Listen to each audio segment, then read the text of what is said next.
స్వాతంత్ర్య సమరయోధుడు మన్యం వీరుడు అల్లూరి సీతారామరాజు జయంతి వేడుకలు అనకాపల్లి జిల్లా నక్కపల్లి ఎంపీడీఓ కార్యాలయ ప్రాంగణంలో ఘనంగా జరిగాయి. అల్లూరి విగ్రహానికి హోంమంత్రి అనిత పూలమాలలు వేసి నివాళులర్పించారు. ప్రజల హక్కుల కోసం, స్వాతంత్ర్యం కోసం పోరాడి 27 ఏళ్ల చిన్న వయసులోనే ప్రాణత్యాగం చేసిన విప్లవ జ్యోతి అల్లూరి అని హోంమంత్రి గుర్తు చేశారు. అల్లూరి దేశభక్తి, ధైర్యం యువతరానికి ఆదర్శమన్నారు. తెలుగు జాతి ఉన్నంత వరకు అల్లూరి త్యాగం ప్రజల గుండెల్లో ఉంటుందని చెప్పారు.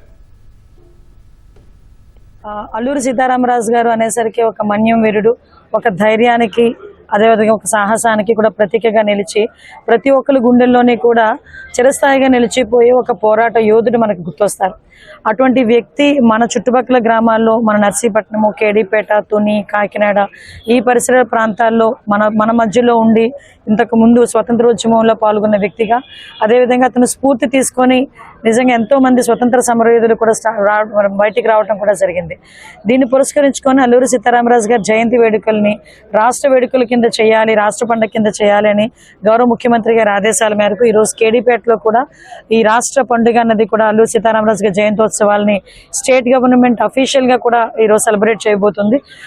యాక్చువల్ గా ఈ అల్లూరి సీతారామరాజు గారు జయంతిని రాష్ట్ర పండుగగా చేయడానికి కానీ ఒక స్టేట్ ఫెస్టివల్ చేసింది కూడా మన ఎన్డీఏ కూటమి గవర్నమెంట్, ముఖ్యంగా మన మన సీఎం చంద్రబాబు నాయుడు గారు. ఈరోజు అల్లూరి సీతారామరాజు గారి స్ఫూర్తి చాలా మంది యువకుల్లోని ఈరోజు ఒక స్ఫూర్తిదాయకంగా ఉండే పరిస్థితి కనిపిస్తూ ఉంది. ఎందుకంటే ఆయన చేసిన పోరాటం కానీ, ఆయన చేసిన త్యాగం కానీ, ఈ తెలుగు జాతి ఉన్నంత వరకు అల్లూరి సీతారామరాజు గారి త్యాగం ప్రతి ఒక్కరి గుండెల్లోనే ఉంటుంది.